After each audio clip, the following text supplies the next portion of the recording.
Hello, I'm OmnusI, your game master this evening here in my lair.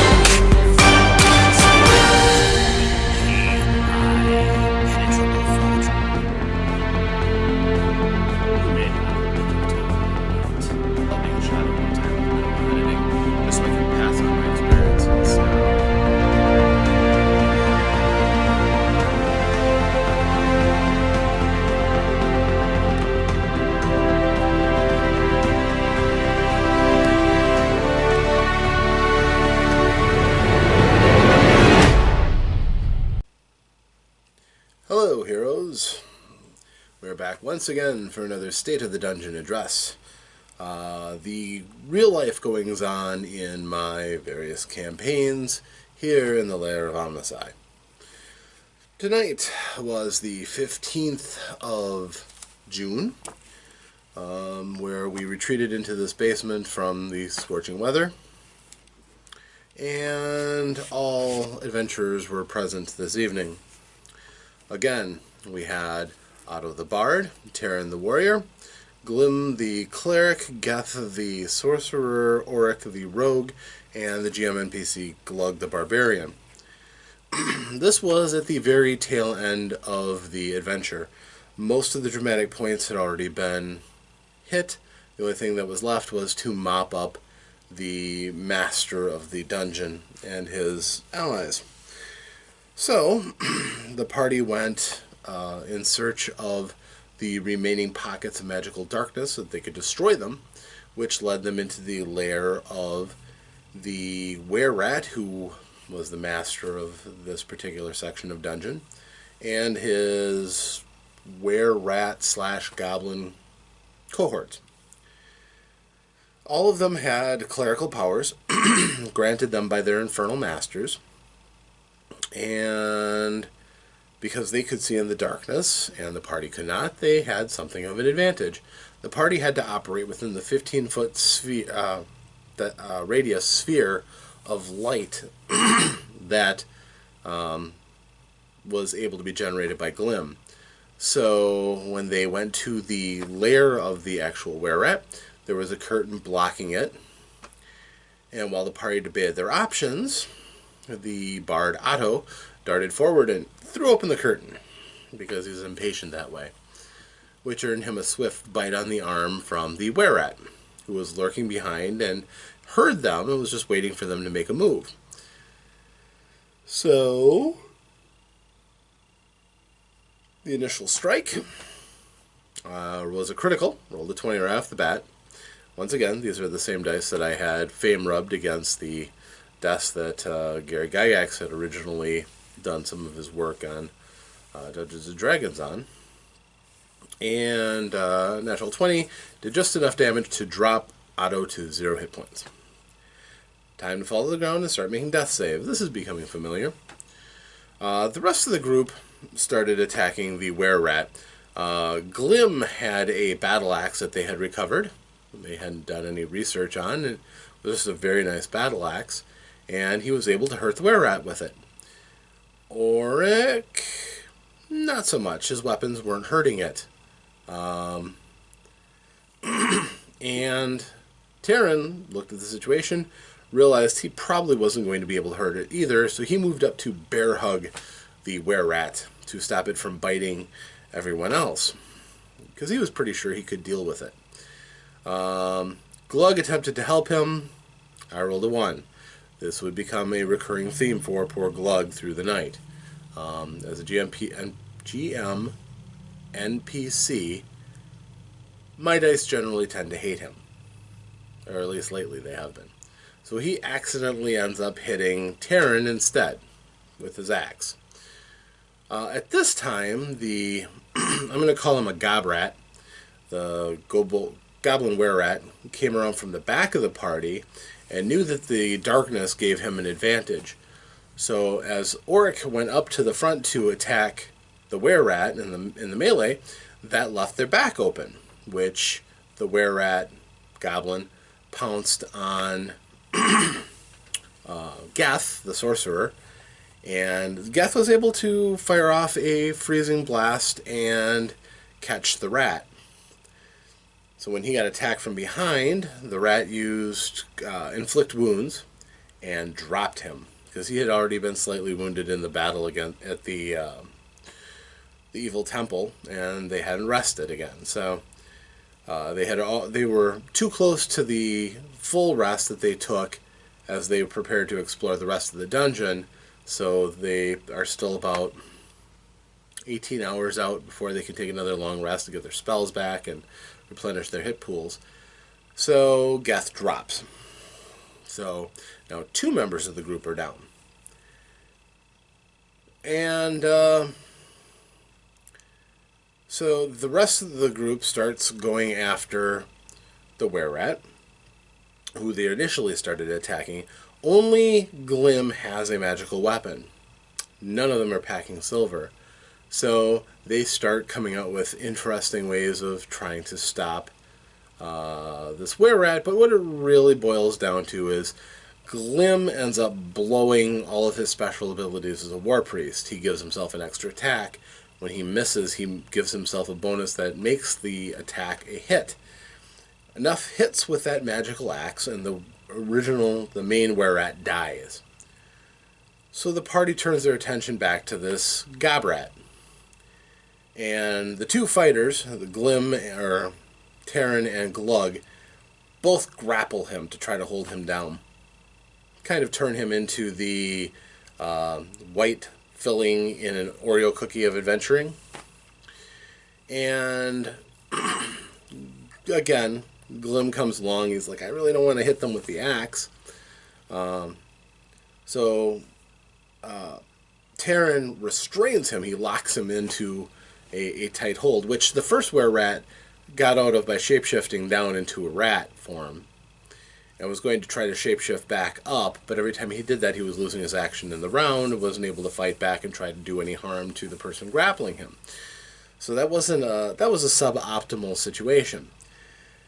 Well, this were-rat was being grappled by 2 extremely strong opponents, and he didn't have a chance to do much of anything.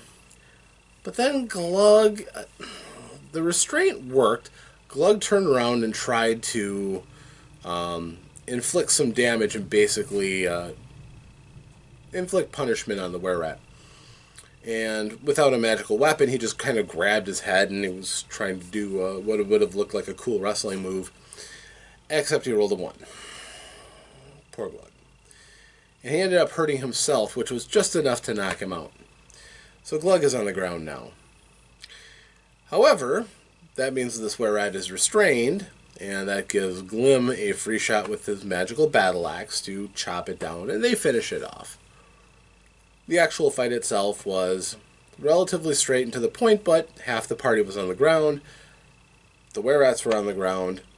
So the group, now with nobody else left in the temple and the goblins not coming into the temple out of their superstition, the group has a chance to rest. They smashed the rest of the shadow gems that were creating the magical darkness. They hate these, so they destroyed them. And then the group took a short rest and healed up their hit points. So they were able to get up and move around. They found a document which proved that the Flintblade evil dwarves were in league with the goblins and getting them to do their dirty work so they could try to take over Stoneholm. You have to excuse me, it's a late night. So the group got ready to leave. The only problem was there was a large population of goblins between them and home. And as they poked their head out of the temple, there were 30 goblins outside. This was the largest goblin tribe. 30 of them had come back to their main warren with javelins. Now, a number of goblins may not seem like a great deal of a threat. But when you're only second level, you're badly beaten and bleeding, and you're still a good 14 hours out from being able to take a long rest and restore yourselves. It's pretty long odds. Those javelins, all of them could have hit if the party had just come out to attack them, and even long-range attacks and shenanigans, the odds said that the group would have gotten nailed some more. Again, with no real way of healing that. So the group retreated, tried to take a long break. They poked their nose out. Well, those 30 goblins had sent for help. By the time they got back, there was 100 goblins there, and they were burning the party in effigy. So the party was kind of a little concerned about how to get out, how to survive. And, they concocted some elaborate schemes. But for the most part, what they did was... the party intimidated the goblins and shocked them. Terran can speak goblin, so he came out and he said something very impressive. I gave him advantage on the roll because Glug occasionally feels the need to express himself. The way he chose to express himself in this time, he first suggested that Otto the Bard do the... if you've seen the movie The Lion King, Timon and Pumbaa do a distraction job against the hyenas with a song and dance routine, a luau. He wanted Otto to do that. The rest of the group is like, well, why don't you do that, Glug? Glug's too badly beaten up to do anything like that.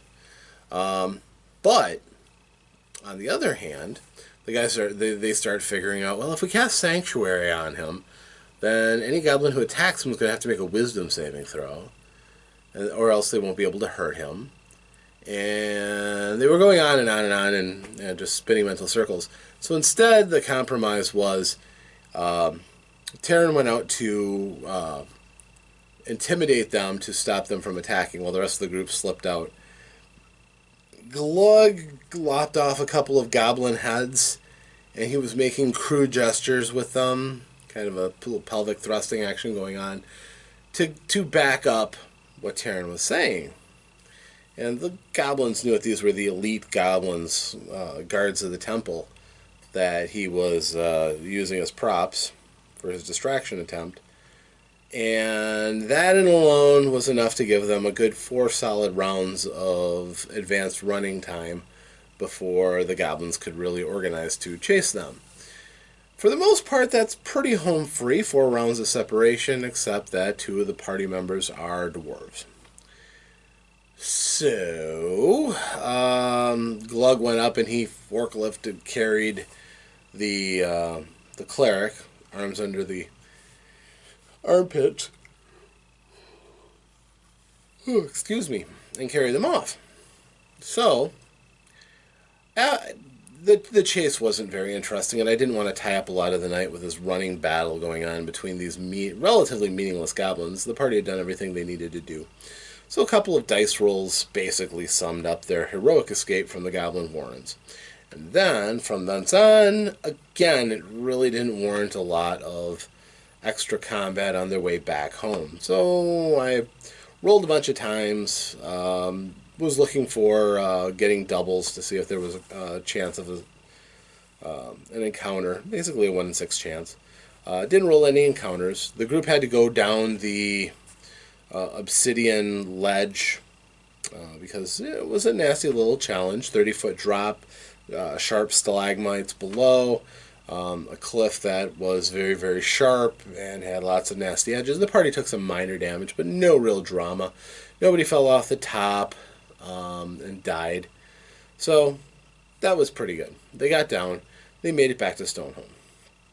Well, they decided, first of all, they weren't going to go straight to the person who employed them, Lord Stone.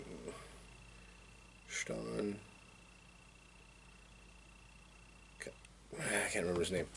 But anyhow, Deppenhut. That's it, Deppenhut.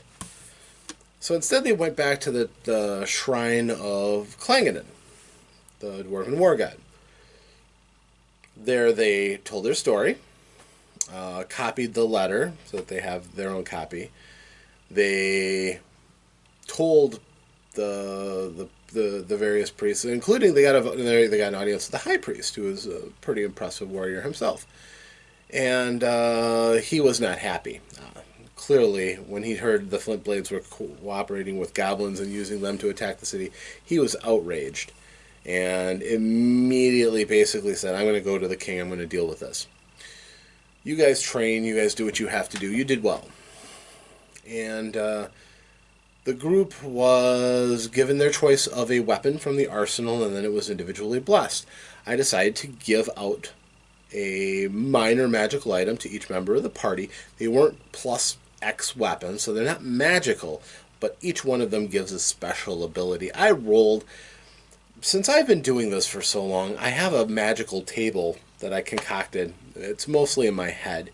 I have it on paper somewhere. One of these days I'll bring it out and probably publish it to, any of my viewers. But, for example, it has a lot of minor magical effects. It's also tied to a mishap table. In this case, it was used to generate minor magical effects for their things. So, for example, Otto chose a rapier. I'm like, okay. So I rolled a bunch of things. And one of the neat things about this particular rapier is that it looks incredibly impressive when he flourishes it. When he has the weapon in hand and he uses bardic inspiration ability, he can actually give two people, at the cost of one of his uses, two people can get inspired and use dice to improve a die roll, which is a very nice feature. It's not inherently magical, not a big plus, but it enhances him, and it's something that he'll get a lot of mileage out of. Taryn chose a halberd, and I thought, okay, he with the halberd, he's pretty focused in being a pole arms master. So the pole arms secondary effect, the D4, is not an overwhelming attack, but he's proven that it can be employed to good use, especially since it uses a bonus action that a lot of times gets wasted on every turn. So they gave him one that gives an extra shock when he uses the haft of the weapon to attack. It does D6 damage instead of D4 damage, so it makes it a little bit more credible of a threat when he butt strokes somebody with the haft of the halberd. Glim had his axe, and he was very happy with his axe. It was revealed that it is a +1 indestructible axe. So when it was blessed, I'm like, oh, what other ability can I give it? And I'm trying to remember what ability I gave it. Now that I think about it. Nothing's coming to mind. I'll remember it. Geth chose a staff, and he got this really cool staff. It's made of individual slender rods that are all twisted together with a good, so it has a good grip, but it's metal, and it's as stout as an oak staff. His ability is, I went to the well on this one because I rolled some very strange things. His staff has the ability, when he's fighting, he almost looks like he's drunk when he's fighting because the balance of the staff shifts. When he attacks at disadvantage. That's usually something very few adventurers really like. But here's the trick. If one of his attacks that he rolls with disadvantage, it'll still use the worst die that he rolls to see if he hits and does damage. But if he hits with either of the dice, the opponent will be tripped. So even though he, looks like he's flailing around, it will still, kind of like Jackie Chan's fighting style, where he uses objects and it just kind of happens to work out that it does something to the enemy. It'll cause an opponent to lodge between their legs or something and try to trip them. They'll get a saving throw against the effect, but it's still a nice thing for a person who doesn't like to be in hand-to-hand combat much anyhow. I thought it was kind of a neat idea. We'll see how the mechanics play out, but I think it'll be fun. And then the rogue wanted a short sword. I'm like, okay. I rolled quite well. He got an ability that worked with one of his special abilities, and I thought, well, he's about the sneak attacking. So he got a sword of beguiling, a short sword that if he attacks with it, if he had advantage the round before, which would allow him to exercise his sneak attack ability, he could use it the next time, even if he didn't have advantage against that opponent on the next attack that he took on that opponent.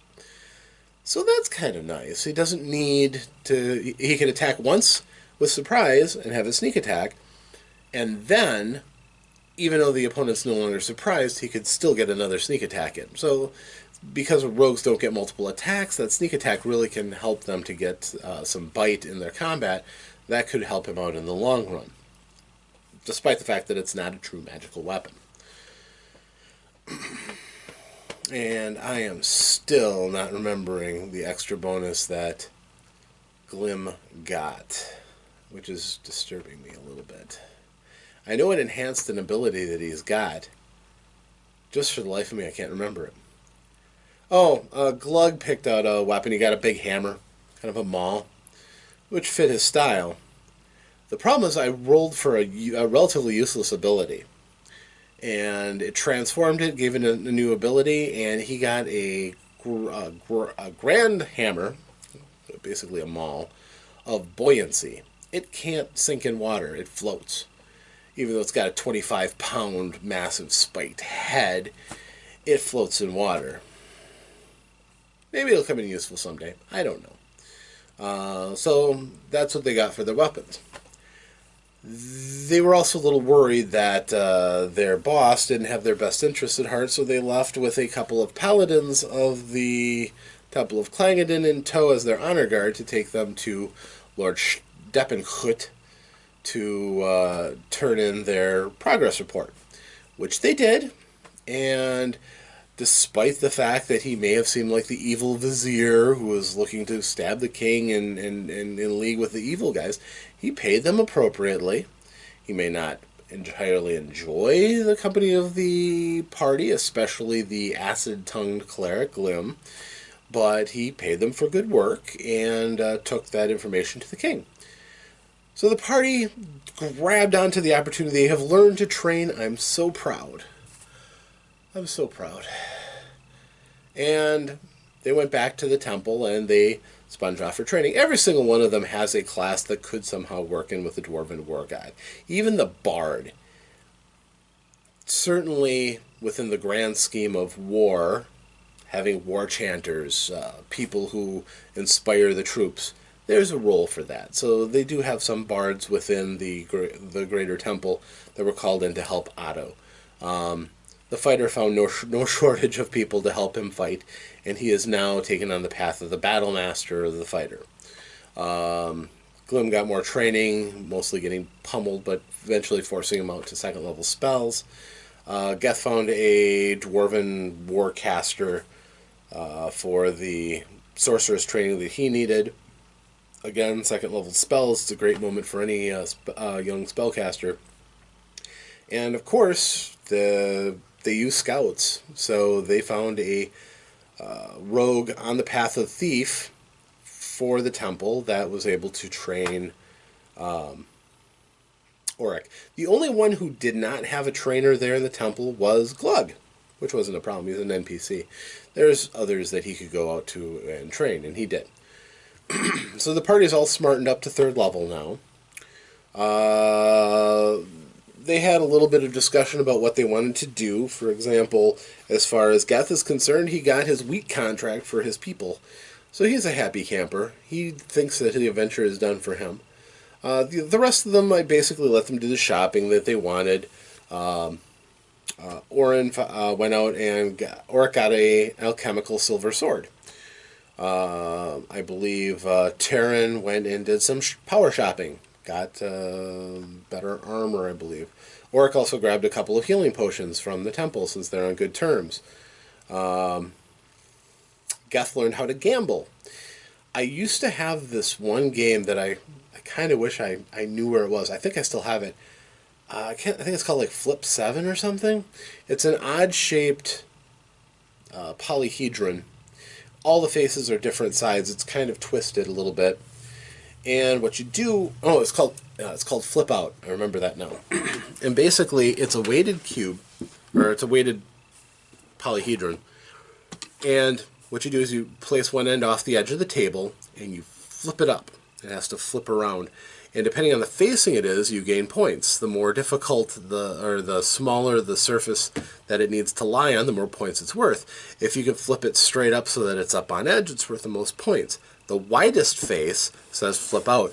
And if you land on that, it's kind of a push your luck game. You get as many points as you can, but if it comes to flip out, your turn is over and the turn passes to the next person. And I believe you can freeze and accumulate the points as your score, and you're trying to get your points up to 20, 21, 30, something like that.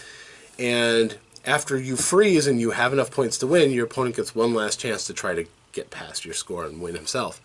It was an interesting game. So what I did was, remembering this game, created a gambling game called King's Beard. Imagining that structure to kind of look like a dwarf's face. So if they had a crafted polyhedron in the shape of a dwarf's face, and you flip it up so that the dwarf's face is facing up, that would be worth the most points, but it would be the smallest structure. If you flipped him on his crown, it would be worth quite a few points. So I'm imagining all of this, so I spontaneously created this gambling game. Gambling games are resolved by rolling against the proficiency, if you're trained against in using this game, versus somebody who isn't, just using whatever the game is based off of. In this case, it's based off of dexterity because it's a matter of flipping. And instead of course, in dwarven terms too, you don't flip it with your hands, you use a hammer and you whack it, kind of like croquet. So he ended up buying a kit for this game so he can practice it and get good at it. He ended up losing, I think, like 18 gold for a night of gaming, which, not bad. He had the money to spare. So they spent their time in a little bit of idleness, and then to push the story along, I told Glim that Glim was told by the High Marshal, who is a devotee of Clangon and Silverbeard, that his group had proven that they were up to the standards of working for the city of Stoneholm, and that if they were interested, the High Marshal is giving you a job, you probably should take it, to go and investigate the disappearance of a prince of a dwarven thaindom in another stretch of mountains, who was on pilgrimage to come to Stoneholm. They were going to pass through this valley on their pilgrimage and show up. Funny thing, they all recognized that setup. It was the same setup that, for the most part, got them to congregate in the city of Kindling with the first group that I ran through Princes of the Apocalypse that had the total party kill deep under the castle of the River Bandits. So they're like, oh, I know what you're doing. So they know they're back on course. Really, the Dark Days at Stoneholm was supposed to get them enough so that they had the experience. They could not exactly step into the shoes of the former group, but they could attack the progress from another angle and at something more than first level. They're there now, so we are going to resume with what I've already been quite impressed with Princes of the Apocalypse, and continuing hot on the trail of the various ne'er-do-wells that are behind all the woes of the valley. And almost assuredly, they are on their way to Hamlet, as I have greyhawked the adventure. So, looking forward to getting back on trail with that. In addition, quick reminder, free RPG Day, Saturday. If you have a chance, stop at your local hobby shop. If you're around Fond du Lac, stop in Chimera Hobbies. There'll be some fun gaming going on and some free product. So, this is Rob. I'm here in the lair of OmnusI giving you my State of the Dungeon address. Thanks for joining me, and have a pleasant evening and safe travels.